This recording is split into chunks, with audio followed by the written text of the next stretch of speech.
gentlemen, you are tuned in to the Status Network, the live TV channel, and this is the Conversation Corner with your host, the author Andrew Snorton. As we do every second and fourth Wednesday about 7 p.m. Eastern Standard Time, we've got some great guests doing some great things across entertainment, business, community, and more. So we thank you for joining us, and happy belated New Year. First show of 2022. There we have it. So before we get into our guests and things along those lines, one thing that we're getting ready to share before we do the usual announcements is I was really, first off, thank you to everybody that reached out at the end of the last show. That was a real tough time for me, having to deal with 2 funerals within 2 weeks. That is not exactly what I was planning on, but I want to thank everybody that took time to reach out. And as a side note, at the end of the year, we were so fortunate to be able to cover one of the New Year's 6 bowl games. That's right, one of the New Year's 6 college football games. So shouts to everybody here at the network for helping make that happen, and shouts to the Gator Bowl. Of course, you see me rocking the Wake Forest University shirt right here. Shouts to Wake Forest University Demon Deacons, not only for that game. Beat Duke tonight in basketball, please. Go Deeks. So let's take a quick snapshot of some of the behind the scenes of covering the Gator Bowl. So again, thanks to technology, a little bit of a sneak peek of what our coverage was of the Gator Bowl, and you can check out, we'll provide details where you can see the recap and things along those lines. But before we go into our first guest, a couple of real quick station announcements.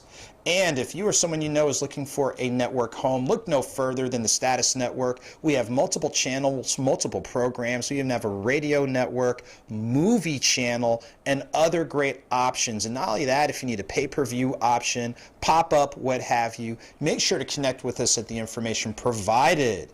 And as another quick reminder, shouts to my band, the Ear Candy Experience. They provide the intro music that you hear as well as the outro music. Sweet sounds and flavor to your ear as the official music sponsor of the Conversation Corner.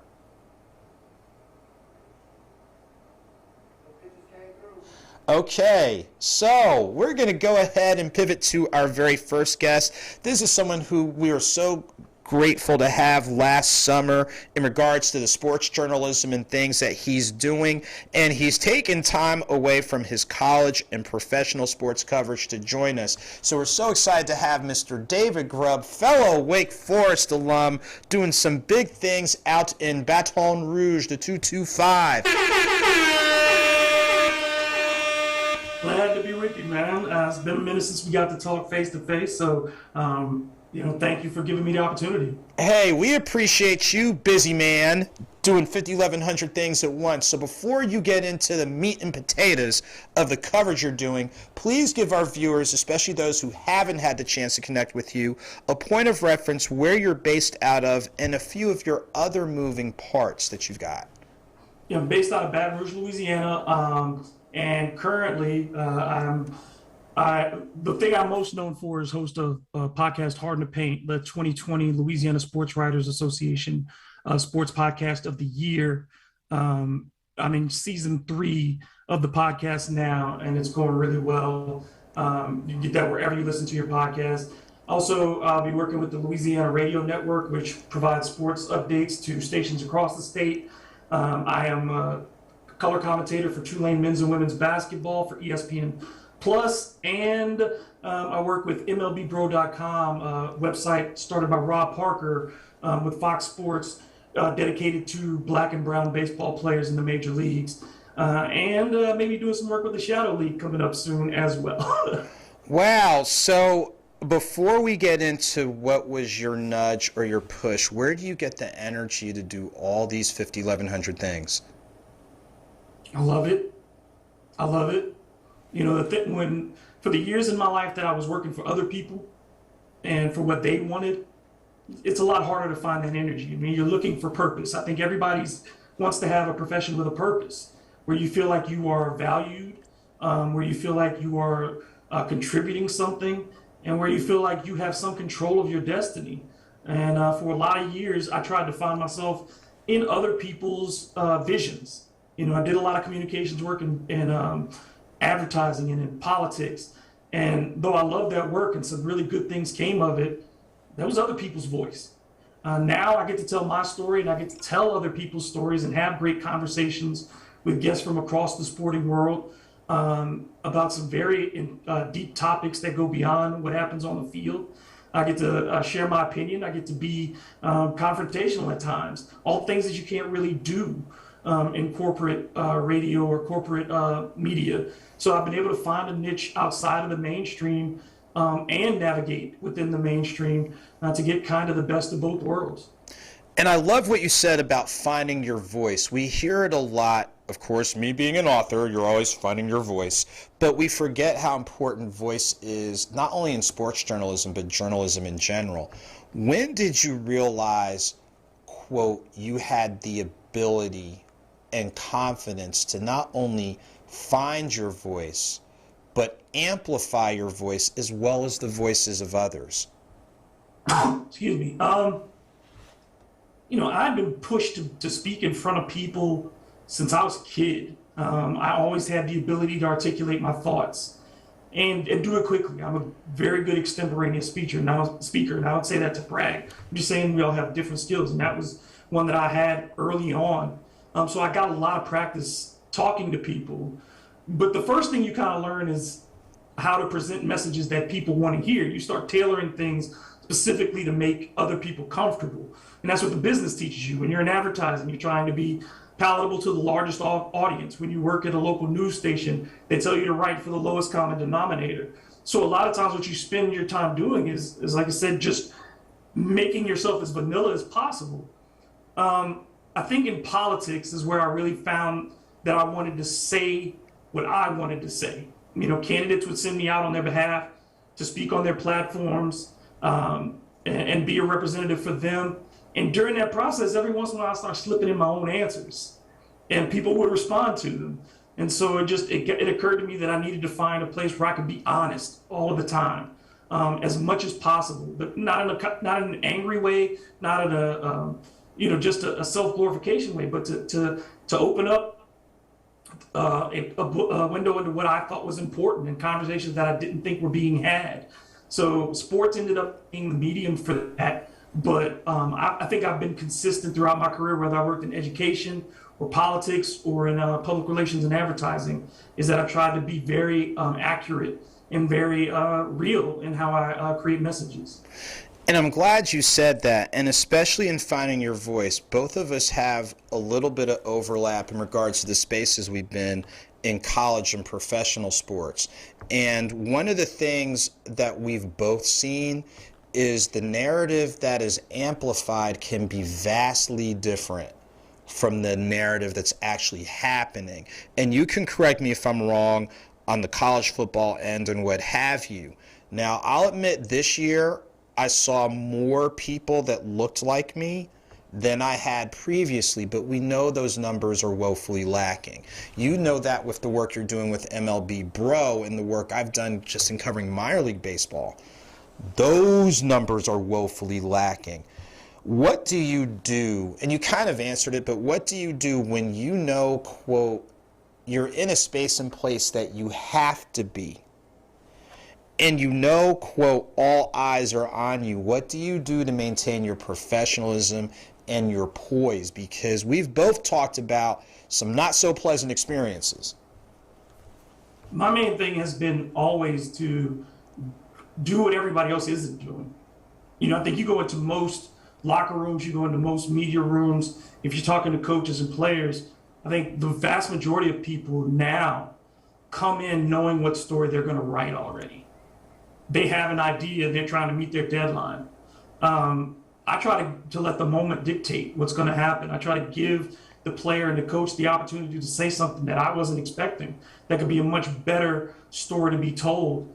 And then on top of that, I think that, you have to, we understand that there's so many ways to get your news now. There's so many ways for people to get information that if you aren't giving them an angle that they can't get somewhere else, then you're just yelling into the void.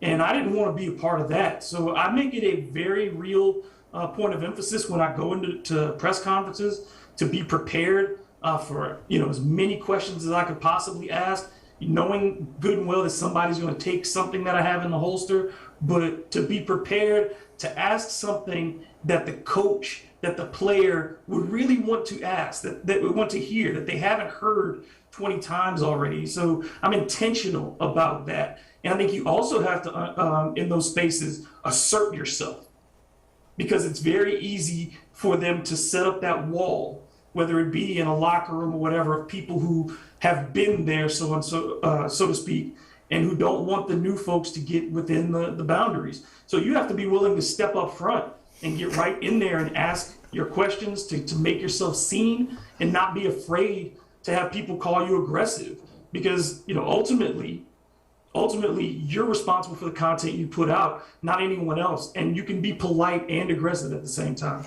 And I'm glad you said that, because like you said before, it's almost like, this almost reminds me of that Eagles song, The New Kid in Town. And it's like, when the new kid in town comes about, and we talked about this before at one of the places where I covered baseball, they're like, who are you? And they threw you a low-lying fruit question, not knowing that I've planted all the trees in the garden. So I'm glad that you said that. I'm not going to give out all tricks of the trade, but I'm just going to say, like you said, to your point, I think the biggest thing for me is you have a credential, which means you're supposed to be there. And if you're supposed to be there, hey, it's open mic. And I just leave it there. Now, speaking of an open mic opportunity, you're right there in the heart of SEC country, and as some people might have heard, there are two SEC teams that did battle for a second time this past Monday. If you were able to kind of catch bits and pieces, and I know you're right there in the Baton Rouge area, so I know LSU is literally right down the street and what have you, what was your take on, Georgia, Alabama round 2 for this season? Number one, I never like rematches in championship games. They rarely turn out to be interesting. It felt like, to me, Alabama, and people will say, well, they lost 2,000-yard receivers. Okay, you're Alabama. You're deeper than that. Your offensive coordinator should be able to deal with that. Alabama got out-physicaled again by Georgia. And when you look at the second half of the season, whether it was the Auburn game, whether it was against LSU, which was a lot closer than Alabama would have liked, there were opportunities that teams took, even Texas A&M, when they beat Alabama. Physical up front, particularly against an offensive line that I think was one of the weakest we've seen out of Alabama in the last decade.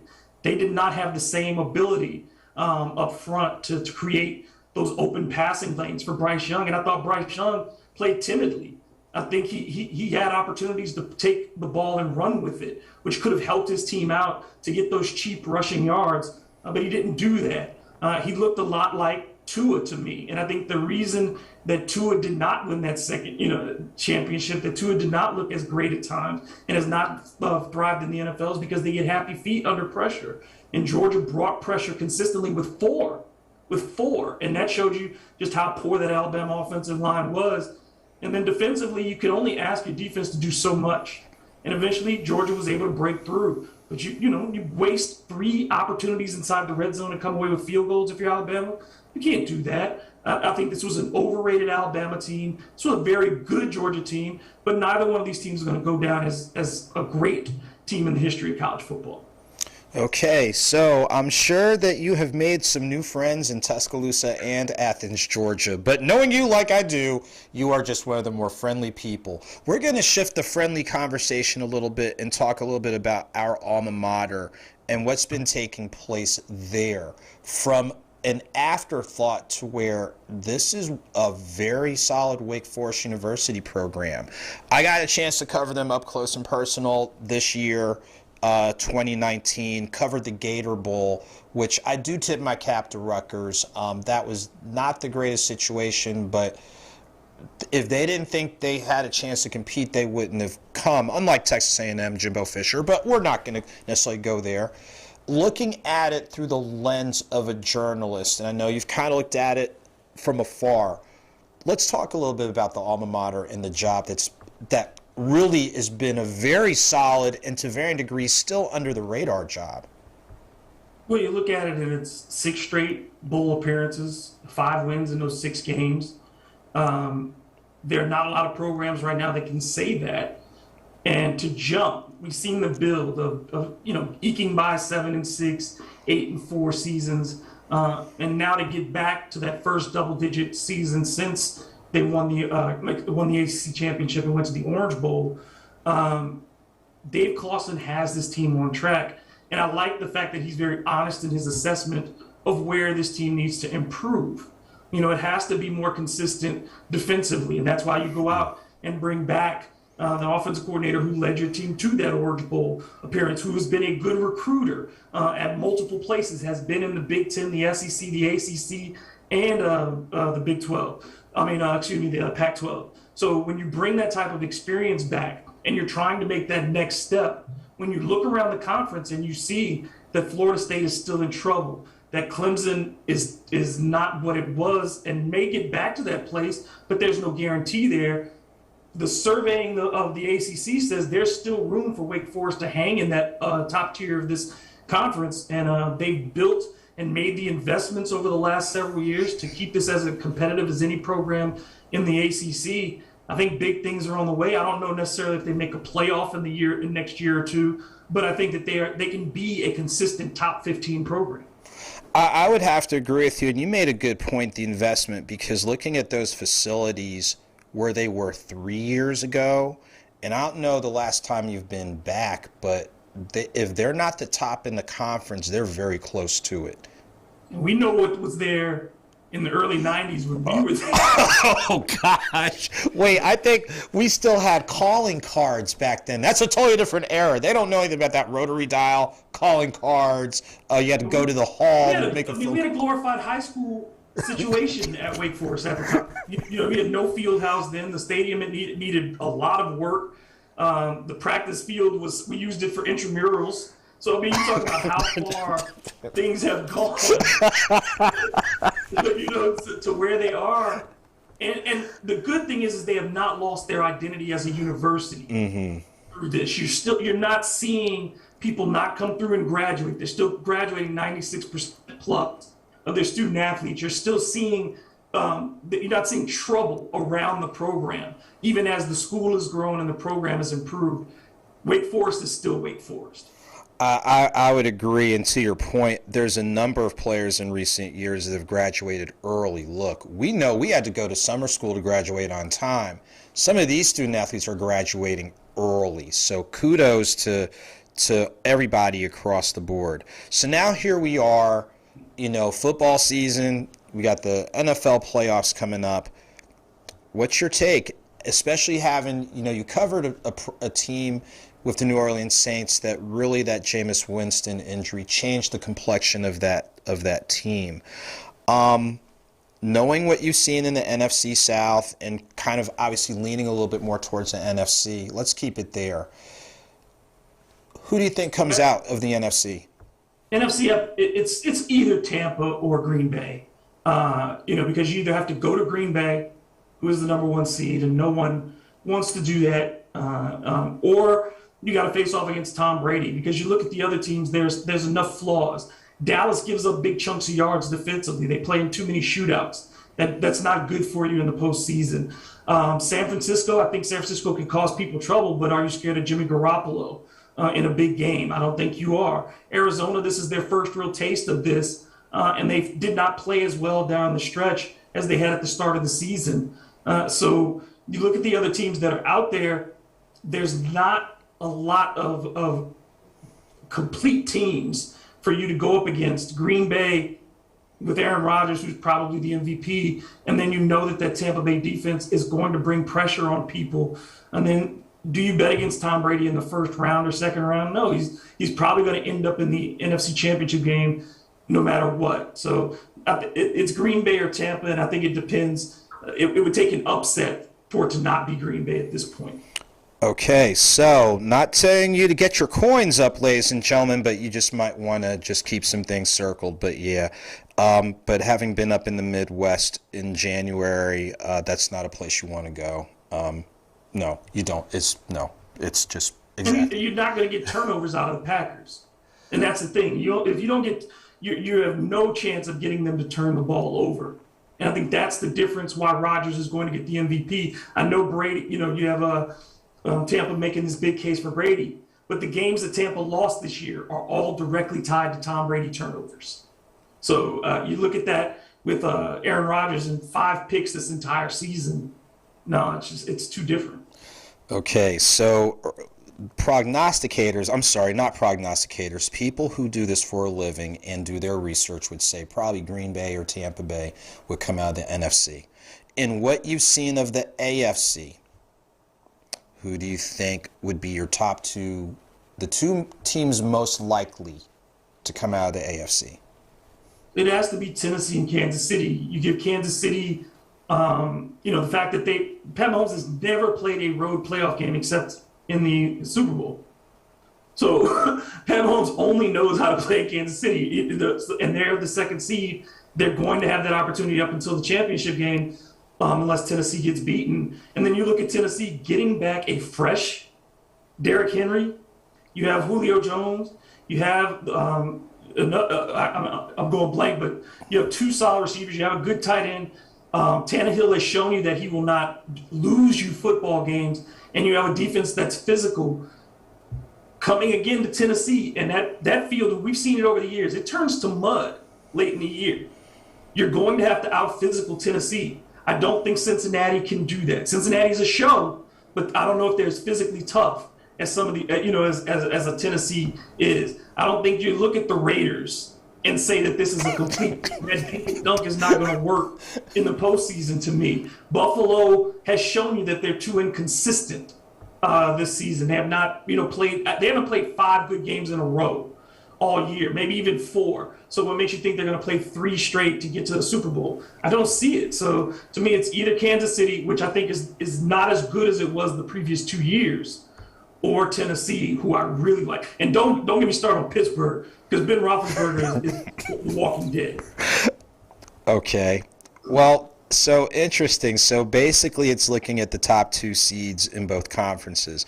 Next to last thing, you're right there looking at the New Orleans Pelicans.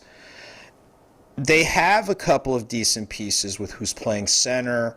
I'll say Brandon Ingram, and I forget the player that switches at shooting guard, small forward, Hart, who's kind of Josh Hart, who's like a jack of all trades. But you seeing them firsthand, what is going on there? Well, they've been better lately. They're 12-10 in their last 22 games. Willie Green, I think, is doing an outstanding job as coach.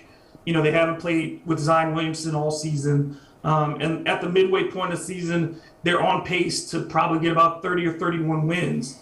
That's not great. But at the same time, the way the Western Conference is falling right now, with Portland having Dame Lillard about to get surgery, with San Antonio kind of falling backwards, the Pelicans are only a game and a half out of the 10th spot. So honestly, if you ask me to assess this team, it has 5 quality NBA players. The rest of these guys are unpredictable. The bench is one of the worst in the NBA. So it's a testament to Willie Green that he's at least been able to get them to all commit to the defensive end so that they stay competitive with teams. They're in every game, but they have a talent deficiency, particularly at the backup point guard spot. And they have never gotten a power forward behind Zion Williamson so that when he's gone, they have somebody who can score in the low block or take you out to that mid-range. So they have not done a good job there. And I put that on David Griffin, who essentially has failed at the draft in all 3 years outside of getting this young man Herb Jones out of Alabama, who looks like he's going to be, he could be Andre Iguodala, Bruce Bowen, that kind of level defender on the perimeter, and a guy who also is scoring 13 points a game for you as a rookie. So there's some hope here. I think they can make the play in if they get 20 games out of Zion late. But they've just got to go roughly 500 the rest of the way. And I think they give themselves a good opportunity to make the 10 spot. And considering all they've been through, if they do that, I like that. But the biggest thing for them, as you said, Brandon Ingram, Kinston, North Carolina native, more athletes per capita probably than it should have, considering how small that town is. Brandon Ingram has gone from statistical all-star to legitimate all-star. Okay, so thanks a lot for that insight. Before we get ready to pivot to our commercial break, what would Well, you kind of already answered it because there's always like words of wisdom, words of advice, but we talked about that in regards to the approach you need to have when you're in, quote, challenging spaces and places. Any other words of wisdom and insight before we go to our commercial break? Yeah, I think the greatest thing I've learned over this past year is live for yourself. Live for yourself. And I'm not talking about selfishly, but nobody's going to make what you want happen any faster. And what ultimately do you want? Are you chasing money? Are you chasing status? You're not going to be happy with that. I do what I do because I love it. When the money comes, it's great. I can take care of myself. I can take care of my children. But you can't put a price on having control over your career, having control over your voice, control over your time, and being able to tell people no. Creating that space, whether you are as a business person for yourself or within a company structure, learn how to set your boundaries, learn how to demand what it is that you really want, and then to work for it and to move forward on that. And don't compromise your vision. Don't compromise your vision. Now, you may have to make compromises along the way, but if what you want is a specific goal, go for that specific goal and let the chips fall where they may. Awesome. We appreciate you being on here. Real quick, the best ways to stay connected, especially with Hard in the Paint. Yeah, you can get Hard in the Paint wherever you download your podcast, Apple, Spotify, wherever. And also you can visit the website, hitpwithdg.com, and I'm on Instagram and Twitter at DMGRUBB. And there you have it. So, David, thank you so much for taking and making the time. Continued well wishes. We will do this again. Who knows? Baseball season. We'll figure it out. But let's go ahead and, we're going to go ahead and go to our first commercial break. And we come back. The spirit of entrepreneurialism is alive and well. Stick around for the next guest on the Conversation Corner. Make sure to add these great books from the author Andrew Snorton, the host of the Conversation Corner. Nothing Minor takes a look at minor league baseball in the Southeast, including player interviews, some of whom are in the major leagues right now, and the Negro Southern Leagues Museum located in Birmingham. 9 Stories of Faith Volume 1 is for those in need of stories of motivation, encouragement, and empowerment. And then Deeper Than Your Deepest Sleep, Thoughts on Love with Joseph Snorton for the poetry lovers. Add them on Barnes & Noble, Amazon, and other bookstores. Yes, it's that time of year. It's a little bit nippy outside, so you need a good hoodie. So you want to make sure you check out the hoodie collection through the Author A. Snorton Origin series. There's also t-shirts, but if you're more of something a little bit lighter, make sure to add a mug, a bracelet, or more. Make sure to contact me at the information provided, and make sure to add me on Instagram at Author A. Snorton and click on the link in the bio for more details. Speaking of clicking on the link in the bio for Author A. Snorton on Instagram, check out these great interviews from these great media outlets to close out 2021. And keep in mind there will be more interviews from more outlets coming real soon. So again, make sure to add me on Instagram at Author A. Snorton, click on the link in the bio, and check out these and other great interviews from other media outlets. Doing good, but doing it greater. That's what Creative Community Solutions is all about. Whether it's education-based services ranging from the ACT and SAT prep, tutoring, coaching, as well as press and media services and writing and editing services, this is where you want to go. Make sure to check out great coverage of sports, arts and entertainment, government and politics, and more at asnortonccs.com/blog. Take good care, and we'll see you soon. And we are back, ladies and gentlemen, with our next guest. So on the heels of talking sports and finding your passion and purpose, I tell you what, our next guest is doing, again, a little bit of everything, including her newest venture. So glad to have this familiar face in the space and place. Go ahead and introduce yourself to our wonderful audience. Make sure to add. All right, we're going to try that again. Let's run that back one more time. Go ahead and introduce yourself, please. Okay, I was saying hello, everybody. I'm Nechole, a.k.a. Ms. Zone 4. All right. It is great to have you on. And like we said before, you've got your share of moving parts across so many different things. Before talking about the current venture that you've just launched, which so far is off to a great start, walk through with our viewers some of the other different projects that you've got going on. Well, we don't have any projects going on at this time, but in the past, I used to work with a lot of independent artists, and I used to get on platforms, do open mic events where the artists can come out and perform and be heard. I used to, do nightclub hosting at Atlanta area nightclubs, but I stepped away from it. I had to get a break from it. Totally understand, and like you said, sometimes it's like you need a little bit of a breather. Now, correct me if I'm wrong, but one of the creative breathers you've been able to do is dabble a little bit in photography. Could you speak with us about that for a little bit? Okay, so the photography. That is a hobby that I've always had, but I never brought out to the forefront.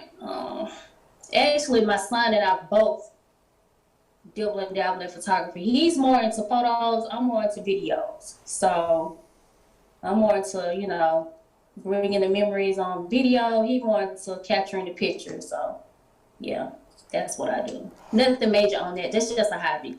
But here's the thing, though, and like you said, a lot of times what starts off as a hobby in some instances can grow into something else and grow into something bigger. So it almost sounds like, you know what that sounds like? It's like we're playing a game of spades, and you can cut. You're just waiting for the right time when you're going to throw that particular, like, 3 of spades to cut like a king of hearts or something like that. Exactly. Mm-hmm. So all I know is next time I play spades and you're at the table, you better be sitting across from me instead of next to me, because I know I'm going to be for a long night. Oh, yeah. I'm not good at spades, so yeah, it's going to be a long night. Okay. See, that's see, in other words, she's really good. When you're real good, you're like, oh, I'm not that good. Yeah, you're great. So I'm not falling for that okie doke.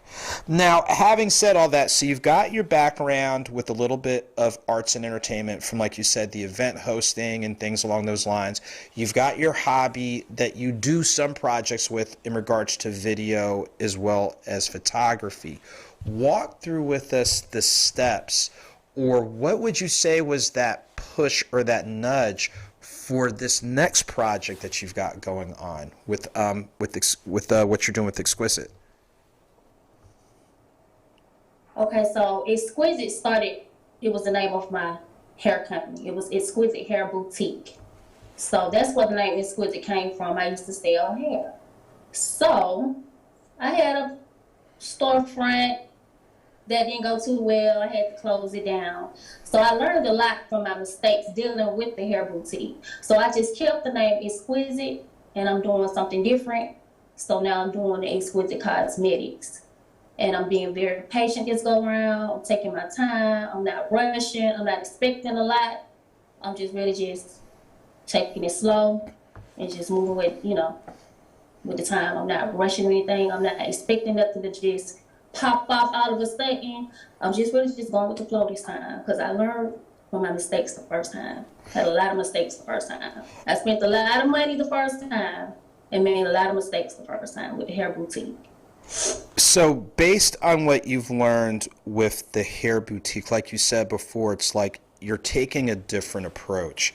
Before you kind of get into detail on the approach, could you share with us, with Exquisite Cosmetics, some of the services that you provide, especially, in that area, because, that's an area you got to get it right as best as possible.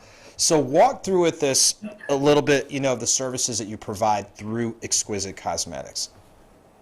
Well, basically, Exquisite Cosmetics, I just provide, the basic look. So say you just want to go somewhere with the girls for the night, or you want to have a quick date with the hubby or whatever, and you're not into wearing a lot of makeup, you just, put on a little lip gloss, put on a little lash, little face makeup, and you ready to go. Nothing major. I call it the light makeup look. That's what Exquisite is all about. It's not about the heavy, the blush, the eyeshadow, the full face look. It's something light, the quick and easy to go, on the go makeup look. Quick but cute. So let me ask you this, and you made an interesting point that some looks can be, quote, heavy-handed, and I know we all have said the whole, wizardry or sorcery or whatever. Why would you say you decided with your brand, your focus is on it seems like it's more about accentuating the organic versus going over the top. Why did you decide to go that route? I guess it's because that's me. I don't like the dramatic look. I want to be cute, but I want it to be, I guess, classy at the same time. I don't want it to be too much, because sometimes too much can be a lot. That's just me. I'm fine with putting on some lip gloss and just having a clean face. So I'm fine with putting on a pair of lashes and some lip gloss, and I'm gone and I'm cute. So I'm fine with it. And there's a lot of other women out here and young girls that's fine with it as well. You don't have to have a lot to be cute. It doesn't take a lot to be cute. It really don't. And I'm glad you said that. And for the people in the back, could you run that back one more time? Because like you said, some people think you have to take, quote, a heavier look. But you're saying it doesn't have to be that way. Run that back for us one more time. Me? You want me to say it again? Yeah, go ahead, just in case people didn't get it the first time. Seriously. Okay, so like I was saying, for me, I don't like the dramatic look. And there's a lot of other women and young girls out here that don't like the dramatic look. So I'm fine with putting on maybe some lip gloss, having a clean face. I'm fine with just putting on the lashes or just wearing lip gloss. I may not wear nothing. It's a lot of women, it doesn't take a lot to be cute. It really don't. It's a lot of people out here that, and plus beauty comes from the inside, not the outside. But, we beautify the outside to enhance it, you know what I'm saying? But it doesn't take a lot to be cute. Light is good as well as dramatic is good, but light is good as well. So that's all I was trying to say, that, you don't have to have a lot. It doesn't take a lot to be cute. Beauty is in the eyes of the beholder. Right. And I'm glad you said that, because like you said, there's different things for different people. But like you said, for you, you're like, look, we're just going to work in this lane, which isn't over the top. It's something that is whether it's casual or more formal. If we work in this lane, we don't have to go over the top to still have a presence, to still have a command. And like you said before, beauty is from within. What you're trying to do is just do just enough to bring more of it out. And I'm so glad that you shared that, because there's somebody, whether they admit it or not, that need to hear that. There's a lot of people that need to hear it. We're just being polite and saying somebody, but we know it's more than somebody. Just a little bit. Mm-hmm. So again, with the products now, in quote, doing just enough, walk through with this again, some of the products that you have that tie in with that doing just enough without going over the top, so people can see the range of what you provide and the range of what they can work with. I'm glad you said that. So here we have, it's just a simple liquid eyeliner. With this liquid eyeliner, all you have to do is enhance your eyes. It's just enough to enhance your eyes. It's not much. We have 3D mink lashes. They're nice and full. Nothing too dramatic. Some girls, some women, they like the Betty Boop look, you know what I'm saying? But we don't really have those. But, something just cute and simple. We have the lip gloss, where I have 4 shades. I have a pink, a red right now, a nude, and a clear. And the lip gloss is our top seller right now. Something about that lip gloss that's selling really good. And, just something quick and cute. And for those who want to take it just a notch up, we have liquid foundation, which is in a matte shade. It's not greasy. And, it's not heavy either. It's light. I don't have anything on right now. I just have on a little lipstick or whatever. But yeah, that's it. That's your on-the-go look. Your lashes, your lip gloss, your eyeliner, something fast and quick. You can wear these products to work, to church, on the go with the girls, on a date with the hubby. It's just your average on-the-go, quick but cute look. That's it. And I'm glad you walked through that with us because, like you said, the quick and cute look is something that is versatile. Like you're not just stuck in one setting. It's almost like, you know how there's some things you can only wear in one place or you can only do in one place. But what you're doing is with the products you provide and the approach that you have, you can go almost anywhere and still, like you said before, have that presence, tap into that, whatever, the inner beauty, the confidence, all these things with, like you said, you don't have to go over the top to look good and feel good. No, you don't. No. So, And for Valentine's Day, we will be doing another 10% sale. The 10% for the website launch went okay. So we're gonna do it again for Valentine's Day. oh, so what you're saying is now that people are more aware of how the quick, easy, accessible, not going over the top look can work anywhere, and you already said it's a bridge for Valentine's Day is on the horizon. You're going to walk through with this. You'll have when is that Valentine's sale going to be in effect? So the Valentine's Day sale is going to start February the 1st, and I'm going to stop it at midnight, February the 15th. And I have 2 new lip gloss shades that's going to be added in. I have another red and another pink coming in for Valentine's Day as well. So yes, it's going to start on the 1st of February. So right on time, like you said, you're talking about if women are trying to look their best for date night, and from what I've heard, February 14th is kind of sort of a big date night. You are providing a service that will help somebody out and then some. How kind and thoughtful of you to do such a thing. To me. So in addition to what you've got going on with the upcoming Valentine's Day sale, and that will again start February 1st, and you're adding a couple of colors, do you see yourself adding a few more products, or do you think you're going to kind of stick with what you have and just expand, let's say, on the colors or offerings? What direction do you think you might go in? Well, actually, I thought about adding things, but then I said, no, I'm not going to do the usual cosmetic line. I'm going to keep it simple. Now, as far as adding, I'm going to keep the same products, but I might add different colors, more colors. But I'm going to keep it the same. Sweet and simple. Mm-hmm. And like you said, you've taken time to think about your approach, and like you said a little bit earlier, you've learned, like a lot of us, we've learned from what we've done previously, things that went well or things that kind of went left or kind of went right. But it almost sounds a little bit like one of the interviews I did for my book on baseball. It's like you either learn a lesson or you win. So even when, quote, you have a setback, you're still learning something and you're able to apply it to the next thing.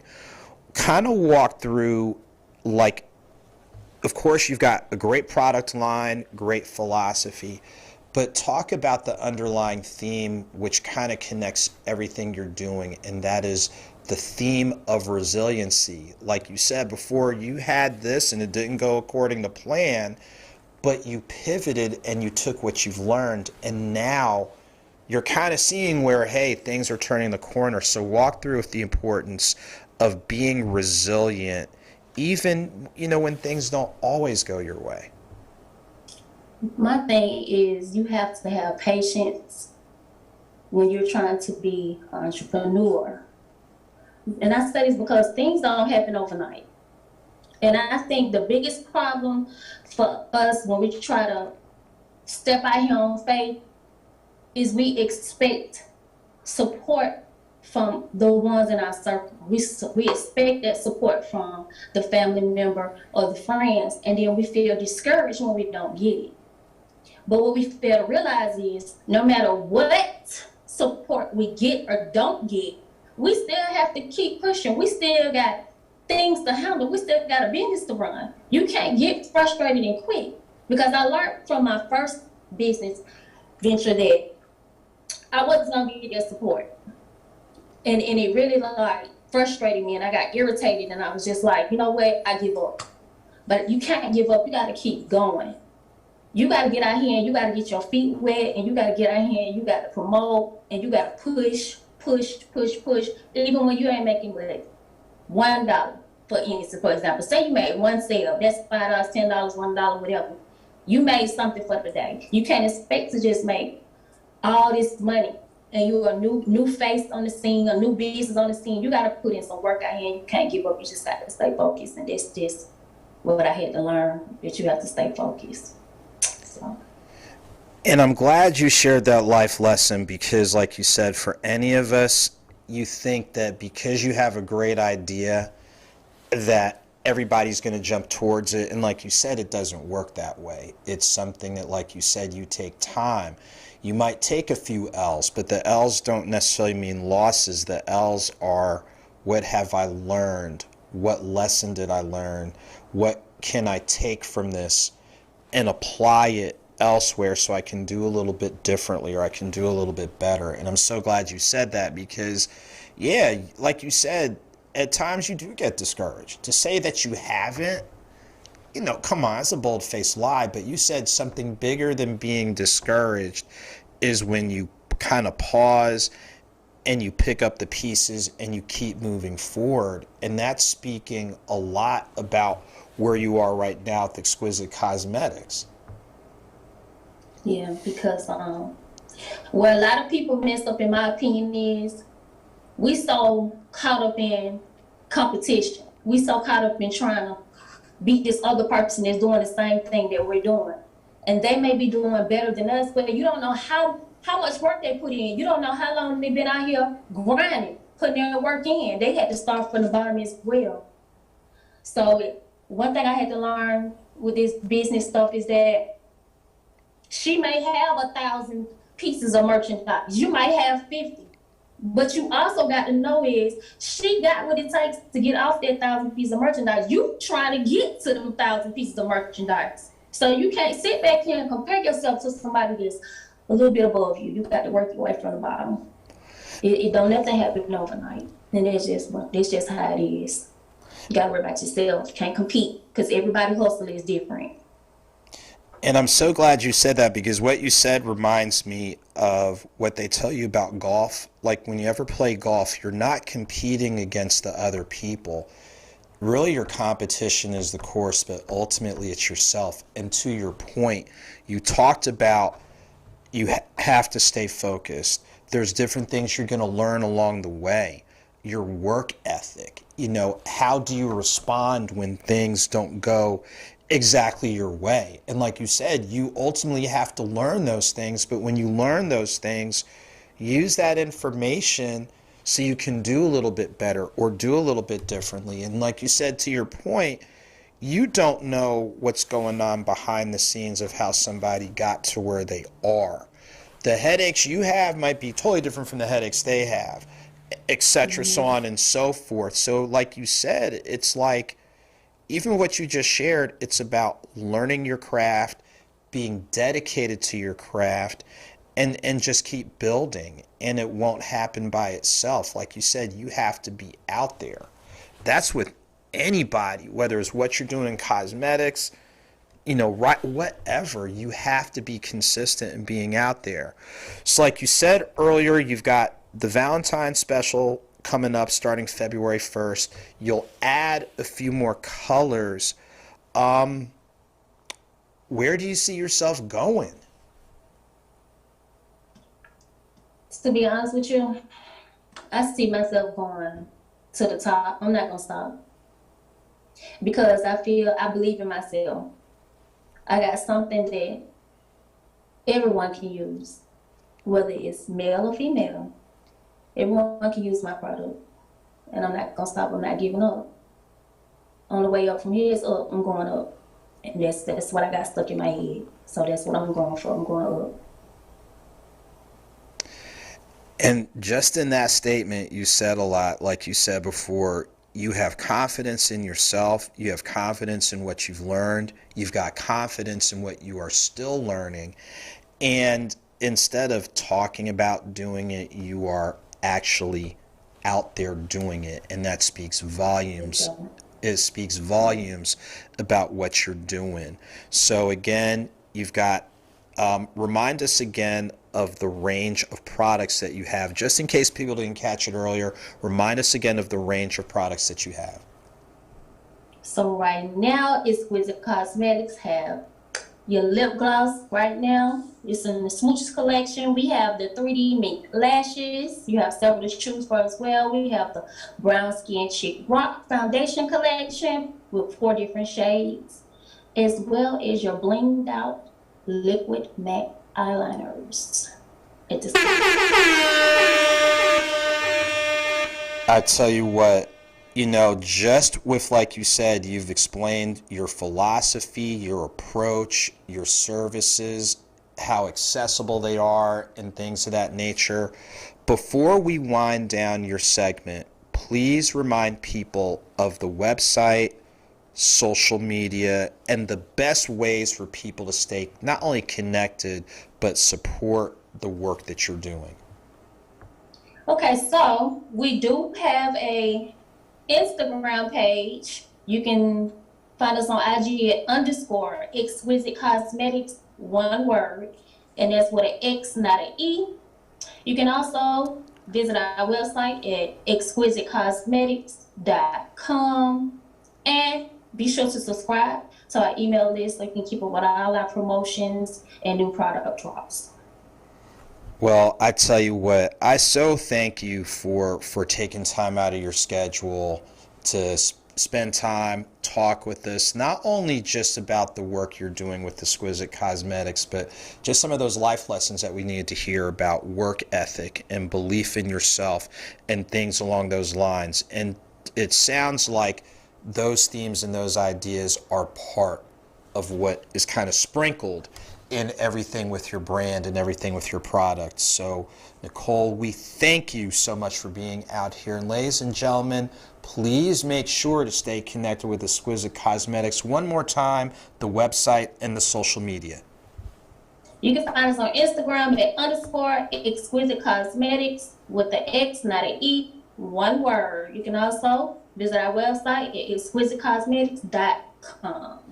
Okay, and there you have it, ladies and gentlemen. So what we're going to do at this point, we're going to go to our next commercial break, and we come back, we'll have a quick recap and a few reminders. This is the Conversation Corner with your host, the author, Andrew Snorton. Hey Atlanta, this is Julie Fisher. I am rocking this beautiful fedora hat from 1820 Hats. Thank you. Your hat is your crown, so live free. Whether it's custom styles for men, custom styles for women, 1820 Hats can make sure to outfit you. That's right, including yours truly. So to find out more, connect with them at 1820hats.com and 1820 Hats on Facebook and Instagram. Photography, video, short film, documentaries, commercials. If you get the picture, make sure to connect with Chris 10 Media, as they can handle any of your video needs, photography needs, and then some. That is Chris 10 Media. My. If you are out in the greater Los Angeles area, you want to connect with the taste of fly. That's right, bartending, catering, private chefs, and more. Make sure to connect with them for your event needs. And yes, they even ship 21 and older, please. The audiobook series, The Author's Mixtape, is a great collection of freestyle music, spoken word, and more. Download your copy from any of your favorite platforms and check out this example from Volume 5. When you feel like they see through you, what do you do when they come to you? What do you do when the pressure's on you? I say you step up, grow up, step up.